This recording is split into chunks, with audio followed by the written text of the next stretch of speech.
Une question de Madame la Présidente Mouchou.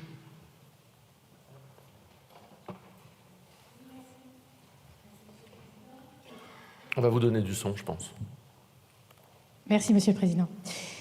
Madame la Ministre, l'école ne va pas bien, l'école est en crise. C'est une opinion qui n'est plus discutée, c'est une opinion largement partagée. Et bien heureusement, tous les élèves ne sont pas en situation d'échec, mais nous le savons, le niveau scolaire s'affaisse et les inégalités s'aggravent. La crise n'est pas nouvelle, mais c'est vrai qu'elle est particulièrement aiguë. Et cette crise de l'école, elle a des conséquences très concrètes sur le terrain. Je vais vous donner quelques exemples. Dans ma circonscription, et puis plus largement dans mon département du Val d'Oise, nous manquons d'éducateurs, nous manquons d'AESH et nous manquons d'enseignants. À l'école Léon Gambetta de Saint-Prix, 3 professeurs sur 8 sont absents. 70 élèves se retrouvent sans enseignement. Ils sont répartis au sein de classes dont les effectifs peuvent grimper jusqu'à 41 élèves, ce qui n'est propice à rien, ou en tout cas pas grand-chose. À l'école Lucien Bunel de Molignon, une classe de CM2 qui prépare donc le passage en 6e est sans professeur depuis le 29 septembre 2023. Et sur 10 semaines d'absence, seulement 10 jours de remplacement ont été assurés et de façon discontinue. À l'école Paul Bert d'Aubonne, une classe de CE1 n'a eu que 15 jours de classe, 15 jours depuis la rentrée scolaire l'année dernière, avec un remplacement qui n'a été présent qu'à mi-temps. Je pourrais multiplier malheureusement les exemples, car bien d'autres établissements du Val d'Oise sont touchés. Nous n'avons jamais connu de tels dysfonctionnements. J'ai moi-même bénéficié de l'école publique dans ce département. Alors il y a eu des renforts, c'est vrai, grâce à l'aide de contractuels, à la demande de l'État. Le lien est fluide, je tiens à le dire, avec le DAZEN, notre directeur académique, qui fait un travail important. Et pourtant, la situation reste grave pour certains de nos enfants. En plus de ces postes non pourvus, je voudrais évoquer le cas du collège Saint-Exupéry d'Ermont, à propos duquel j'ai déjà interpellé votre ministère à plusieurs reprises, notamment sur les problèmes de mixité sociale. Eh bien, aujourd'hui, les élèves de Saint-Exupéry sont confrontés à une nouvelle forme de violence, comme le dérivent les parents d'école eux-mêmes. 3e forme de violence, après les violences verbales, après les violences physiques, il y a la violence des réseaux sociaux, la violence numérique. Et les parents d'école ont raison d'être inquiets, puisque la légitimité même de la culture scolaire et de l'autorité sont mises à mal par le rôle des écrans auxquels, nous le savons, les élèves consacrent beaucoup plus de temps qu'à la classe ou qu'aux leçons.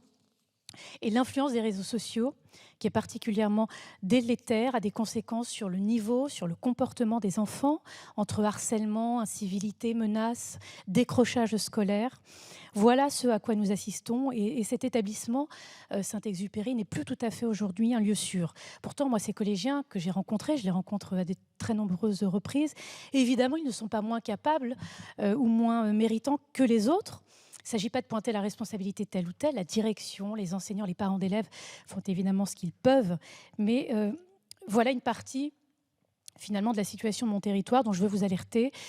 Ces jeunes générations de Saint-Prix, de Molignon, d'Aubonne, d'Ermont, je pourrais citer Franconville, Saint-Leu-la-Forêt et encore ailleurs, ces générations sont l'avenir de la nation. Nous ne pouvons pas les laisser sans enseignement, sans repères. Nous ne pouvons pas les laisser en proie à la violence. Nous ne pouvons pas laisser les enseignants, les professeurs sans formation, sans reconnaissance et ni les parents sans aide. Donc, Madame la Ministre, que peut-on faire concrètement pour eux, pour ces situations que je viens de vous décrire? Merci Madame la Présidente, Madame la Ministre. Madame la députée Mouchou, le remplacement des professeurs absents, c'est une priorité du service public de l'éducation nationale. Chaque élève, où qu'il soit, doit pouvoir bénéficier des heures d'enseignement prévues. La mobilisation générale autour de ce chantier prioritaire du remplacement de courte durée, elle commence à porter de premiers fruits. Le ministère a mis en place un plan visant à réduire le nombre d'absences prévisibles afin d'en réduire l'impact sur le temps d'enseignement qui est dû aux élèves, qui est dû à notre jeunesse. Vise aussi à améliorer le taux de remplacement par une mobilisation des heures supplémentaires, que ces heures supplémentaires soient rémunérées en tant que telles ou financées dans le cadre du pacte. Et aussi par la diffusion d'une nouvelle culture du remplacement que nous devons absolument continuer de faire progresser. Par ailleurs, le ministère a engagé un important travail pour renforcer l'attractivité du métier d'enseignants, qui est l'une des causes derrière ces problématiques, et donc faciliter notamment le recrutement par la revalorisation des rémunérations, par la revalorisation des carrières, par la revalorisation des missions des professeurs.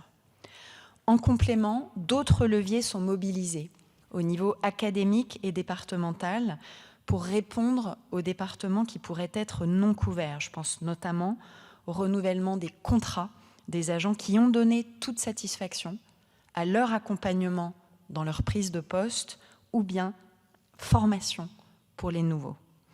S'agissant des situations particulières sur lesquelles vous nous interpellez, notamment au Collège Saint-Exupéry, dans les écoles du département du Val d'Oise, les services académiques de mon ministère sont aujourd'hui en charge de la gestion du remplacement et mettent tout en œuvre pour répondre aux besoins identifiés. Dans ce collège, mais aussi à Saint-Prix, à Montlignon, à Aubonne, à Hermont. Et nous devons, vous avez raison, apporter une réponse durable en proposant une offre éducative de qualité, de proximité, avec une action qui soit mieux coordonnée et renforcée de l'ensemble des acteurs, notamment en termes de recrutement, Merci, Madame la Ministre. de fidélisation et de mobilisation des ressources humaines. Je vous remercie. Merci, Madame Maquet. Merci.